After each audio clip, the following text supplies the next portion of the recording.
of chess play that I bet a lot of you don't know about. We're going to talk about space, time, and force, and how to analyze a position in accordance with some theories of Siegbert Tarrasch.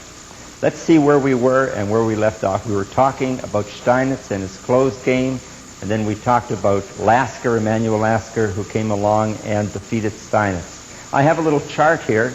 If we can zoom up on this, it's very interesting.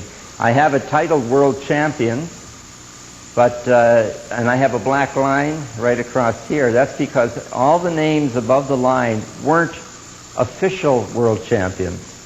They're simply the greatest chess players of their day. It's a very interesting chart because, we've talked about Roy Lopez back in the 1500s, and Leonardo Greco Philidor for France, Deschapelle. Anyone who plays whist knows about Deschapelle. La Bourdonnais from France, and then, of course, Howard Staunton, who designed our present-day chess set from England. Adolf Anderssen, the great combinational player. We took 2 programs to talk about Paul Morphy and Adolf Anderssen, who finally, in a match against Steinitz for the World's Championship, lost, and Steinitz held sway for quite a few years. Then we have Lasker. I brought this chart tonight just to show you where we are in our evolution of the game. You notice that after Lasker, we go through, if we look at the countries, he was from Germany, and then we had the great Capablanca, who was world's champion. And then we had Dr. Alekhine, who originally came from Russia, but was a resident in exile in France. And Dr. Ewa from the Netherlands, followed by Alekhine, who won it back. And then it went back and forth between all the USSR players until Bobby Fischer took it from Spassky. And now we have the reigning champion, Anatoly Karpov, who has successfully defended it twice against Korchnoi, as we know. So here we are in our history chart. Right here, we were talking about Lasker. And what did we say about Lasker last time? Well, I mentioned about his Manual of Chess. It's probably one of the few books that I'll really mention in this series, but that is a must because it tells us all about the closed game. He talks about the laws of conflict. He gives valences for those who know their chemistry between the ions and the cations, the plus and the minus charges, that you can actually analyze a position and give a plus or a minus to certain factors in that position, and that's what we'll talk about tonight. He was very keen in understanding the psychology of chess, and he wrote in great length about chess being a war of 2 intellects colliding together. So it wasn't simply an abstract board game with Lasker. He was a fighter, that's for sure. But theoretically, what he gave to us was he taught us a technique which enables us to convert an advantage, a plus, an advantage of space and time into an advantage of pawn structure and force. Now, what is space? What is time? What is force? We know what the pawn structure is. We talked about double pawns, isolated pawns, hanging pawns, rim pawns, all these different weaknesses in pawn structure. We know that every time a pawn moves, it vacates 2 squares that it was defending. We have to keep that in mind. So what we do find that in order to get into a combinational ending where we can win with a flurry, we need to seriously weaken the opponent's pawn structure. Of course, if we can win force, it means being up a piece, winning a piece for nothing. That's being up in force. But what he tried to teach us is that if you have an advantage in space and time, and I'll explain to you what I mean by time shortly, when you have an advantage of lots of room to move your pieces in, and you have more pieces out than your opponent has, then you should be able to trade that advantage for something more substantial, like a serious disadvantage in your opponent's pawn structure, an advantage for you, or a piece. Sometimes winning a piece will force the opponent to resign. From this, Lasker's games are invaluable. But I am not going to show any of Lasker's games. There's plenty out there for you to study. I want to go right on to one of the greatest teachers of chess, Dr. Tarrasch, who was an opponent of Lasker's. And if you can get any of Parrish's books, he's a wonderful writer and a great teacher, and he taught us how to play with a plan, really. He spelled it out for us. Although he didn't win the World's Championship from Lasker, he certainly wrote about Lasker and Steinitz and himself and all the great players of the day, and he dissected the game in order to give us these insights. So, from Morphy and Steinitz, Parrish says, from them we learn to occupy the center. We learn to fortify the center. That was Steinitz, remember? Quick occupation was Morphy. Fortify it, keep it closed and tight, that was Steinitz. Then we seek mobility of our pieces and small advantages. Again, the Steinitz theory of the closed game. Pick out those small advantages, let them add up.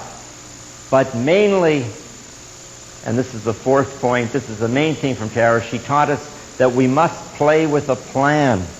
We must have a plan in mind. Let's not simply be wood pushers, we say in chess, where we're pushing, or nowadays we'd be plastic pushers, I suppose. But we don't just simply move pieces for the sake of moving them because it's our turn to move. We should have a plan. What we learned from Parrish is what is involved in finding what the plan should be.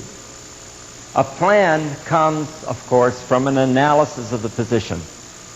We can have no idea of where we're heading unless we analyze the position on the board. So our first step is to learn the methods of analysis. What should analysis give to us? It will give automatically the inherent idea of the position. Steinitz wrote about this himself, but he didn't spell it out as well as Parrish. That every position has a characteristic or an idea which wants to be known, you might say. It wants you to know the idea.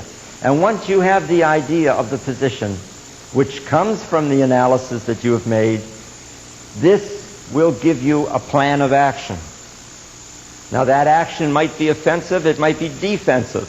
It might be an action of holding the balance. But it's a plan.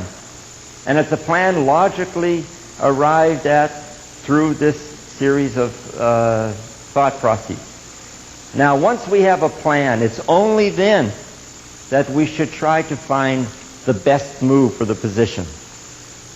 See, a lot of players, they play chess, and they say, oh, I think that's a good move, and they move. They play planlessly.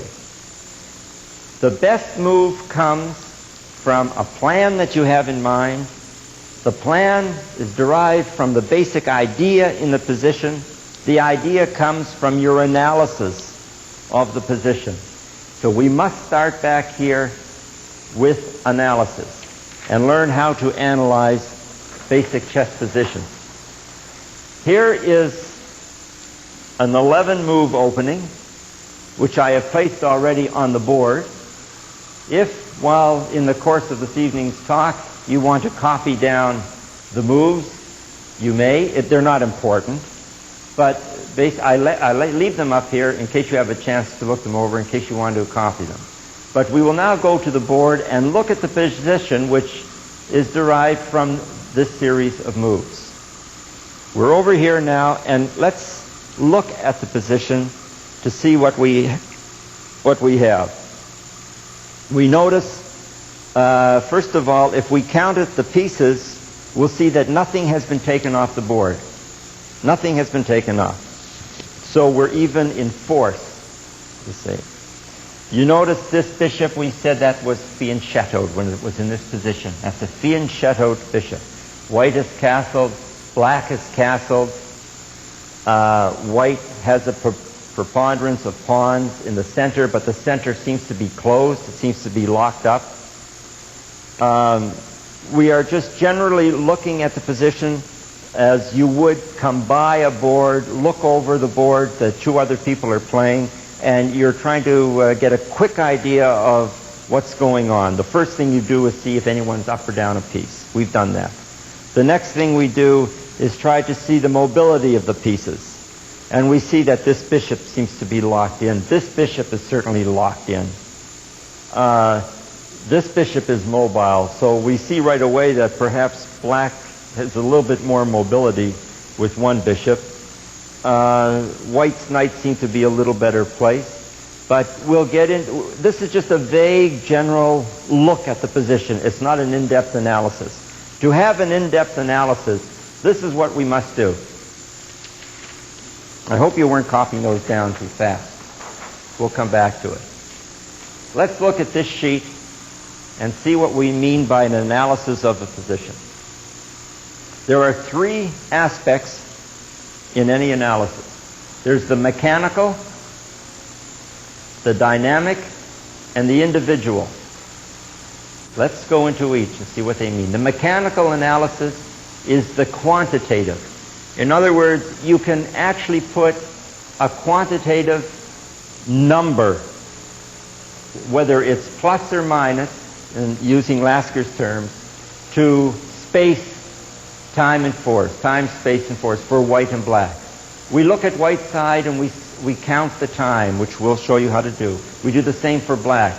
We count space for white and black, and we count force for white and black, and we actually have point values that we can put in here to see who is plus or who is minus in this mechanical quantitative aspect. We will look at that. The next is the dynamic. This is a qualitative assessment of the position. We simply want to know how the pieces of either side are coordinated. Are they working well together, or are they locked in, or are they not working well together? Do you remember the game we showed between Steinitz and Chigorin? At one point we had Steinitz's two knights placed side by side, working very well together, whereas Chigorin had his two knights separated by one file, which meant that they were both on white squares attacking black squares, both of them. So they weren't cooperating. Cooperation and coordination means that you're covering as much of the board as you possibly can. This is what we look at in the dynamic or qualitative aspect of our position. And then we have our individual appraisal of the position. We look at the relative king positions. Are they castled? Are they castled both on the same side? Or is one castled king side and the other castled queen side? Because all these situations demand a different eventual attack or defense. And of course, in our individual analysis, we must discuss pawn structure. Do we have any isolated pawns? Or how are we going to defend them? Or does the opponent have an isolated pawn or a double pawn? What can I do to take advantage of it? But we look at the pawn structure. We call it the pawn skeleton. And we're going to have one lecture which deals solely with pawn skeleton. That will be coming up shortly. So we look at the mechanical, dynamic, and individual aspects of a position. Now let's go, keeping this in mind, let's go back to the board. But first, I have already written here, so we can fill it in. We want to fill in the mechanical aspects of time, space, and force for both black and white in the position we have in the board. And we'll write them on this little blackboard, and I'll show you how to calculate it. Now let's go back to the board here and study it. We want to look at, first of all, the mechanical aspect, and we're going to count time. How do we count time in a situation like this? What we do is we count how many moves, in this case, white would have taken to get into this position. Not the actual moves. Not the real moves that were made, but let's count the number of possible moves. For instance, this is one move, isn't it? That's one, you see. Now, in counting them, what we do is we start with the pawns, then we go to the knights and bishops, and then we go to the queen, the rooks, and castling, of course, is a move. Let's look at it and see how we count. See if you can follow this. Follow my finger. We go 1, 2, see that pawn came up 2 squares. So that's one move, 2 moves. 1, 2, that would be 1, 2, 3, 4, 5, 6.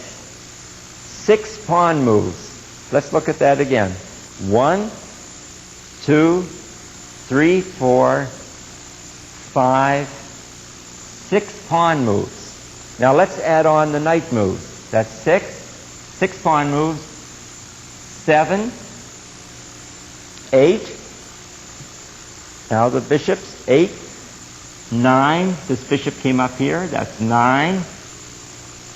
And castling is 10. Let's look at that again. See if you can follow the reasoning. 1, 2, 3, 4, 5, 6, 7, 8, 9, and castling is 10. So for white, over here, white has taken 10 tempi to get into this position. 10 tempi. Let's look now at what black has. We'll do it the same way. Pawns, knights, bishops, queen, castling. Let's count the pawns. 1, 2, 3, knights. 4, 5, 6, 7, and castling is 8. 8 tempi for black. Now, it's black's move, so with it being black's move, he will have 10 to 9. You understand that? It's black's move now in the position that we show you. So this is not actually being behind 2 tempi. It's actually being behind 1. But we can put it down here that black is minus. We'll put blacks over here, or it doesn't matter. Black here is minus 1, we'll put, because it's his move. Here's how we count space. When we count space, we start with the 4th rank from our home rank. If we're discussing white, we start up here on the 4th rank. And we count, and we go all the way back, counting every square that is covered by one of our pieces. Now, if it's covered by one of our, like this knight can go there, and the queen can go there. Now, in the technique I'm going to show you tonight, we will only discuss it, we will only count that as 1 point. We count the squares to which our pieces can travel. We don't start on the 3rd rank because the 3rd rank is always readily occupied by our pawns at the beginning of the show, right? Of the game show. So the 4th rank we start with. Let's count the number of squares that we are attacking. 1, the pawn, right? 1, 2. We don't count squares that we are on already. 1, 2, 3, 4, 5, the pawn, 5, 6, see the bishop, 6, 7, 8, 8, let's go down here, 8, any more? 9, 10, 11, this bishop, 11, and there's nothing down here. So there's 11. So we say that white has 11 squares of space. 11 squares in space. Let's count black space. Quickly, we start with the 4th rank, not the 3rd, the 4th rank for black. You see? We count 1, 2, 3, he's attacking that one, 3, 4, the knight, 4, 5, 6, 7, 8, 8, 8, 8, is that all? Looks like 8. So there we see that black is minus 3 in space. Black is minus 3 in space, 1 in time. Do you notice how we're able to put a figure on it? And force, we haven't traded off any pieces. So force is equal. Like so. Force is equal. So if we look at our chart over here, we see what we have done with our mechanical or quantitative analysis. We see that black has the worst of the position, but not by too much. But if you actually count the space, time, and force, sometimes you don't realize that one has an advantage or a disadvantage until you actually give a point count. Now, what I suggest to you is that when you play an opening and you get into the 10th or maybe the 8th, 9th, 10th move, that you stop. When you feel that you're going from the opening game into the middle game, stop. Take your time and analyze the position before you go further into the middle game. You do your mechanical analysis. Count your space, time, and force. And I would do this with every game, unless it's just a blitz game. Do it as much as you can. Eventually, as you do it more and more, eventually you will find that you won't have to actually do the count analysis. It will become second nature for you to be able to assess the situation. But until you get to that instinctive position, that intuitive level of chess, you should actually take the time before you get on into the mid-game to stop and do what we call a transitional analysis. So we've done that for the mechanical, and we see that the position on the board, that black is down 1 in time, he's down 3, he's less mobile, right? That's what it means, to be down in space, less mobile, but you're equal in force. So that's our mechanical analysis. We have to learn what that means yet and what we're going to do about it. But that is how you do the analysis. Now let's look at the second part, the dynamic or qualitative analysis. What do we see in our position? Let's go back to the board and see how the pieces are coordinated. We've already said that black's bishops have little scope and that white's bishops have more scope. If we look at the individual, or the third part of our assessment, we see that both kings are castled on the king side. Both are fairly secure. We note that we have to keep this white square bishop because if we lose it, we're very weak on the white squares with this pawn having moved. So we must keep that in mind. Black's king side is quite stable.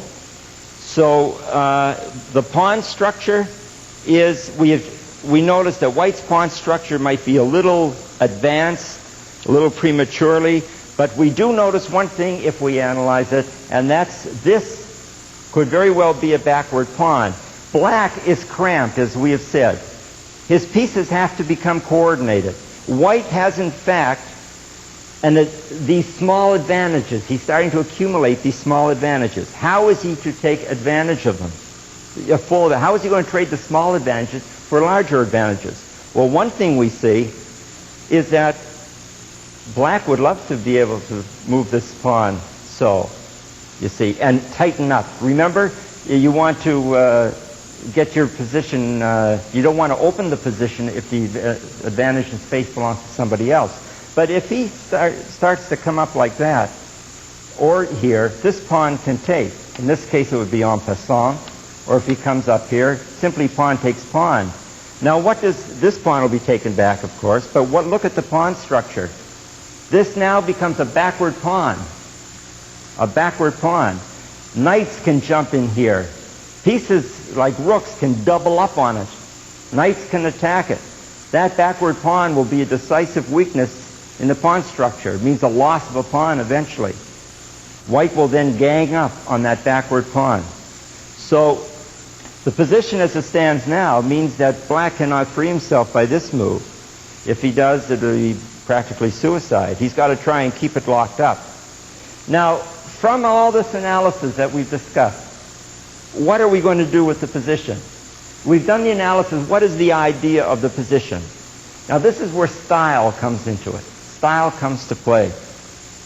If you're a player like, say, Bobby Fischer or Michael Tal, or some rambunctious, some attacking player who loves to attack, you would probably go for pawn to king bishop 4.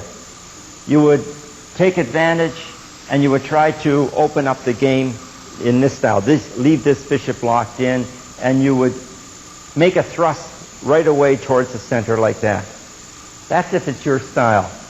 But if you're a more conservative player, you would probably gang up on this weakness And it might take the course of something like this. This knight might come over here, like to Queen Rook 4. The bishop might come out here, you see. Everything directed at this square. This rook might come over like that. This pawn might come up like that. And then after all these pieces are on this square, this might even come up here, you see. Then we break with our head duo in the center. You see? So you understand how this is a long series of moves towards one square. But the point being is that once you've analyzed the position and you see that you have the time, as we've calculated, and you have the space to maneuver in, especially if you have the time, that you can maneuver like Steinitz to get the plan that you want. So a conservative player would build up an attack on specific weaknesses. An attacking player might consider that his advantage is enough to go at it right away in the center. This is where the individual style gets the say. It isn't an absolute idea that's in this position. There may be, people may argue as to which is the best move. However, according to your own psyche, to your own personality, you're going to choose either one style or the other. But as far as the analysis to get the plan, we've started to study that, and I hope it's not too difficult for you, but we'll go on with it next time. Thank you.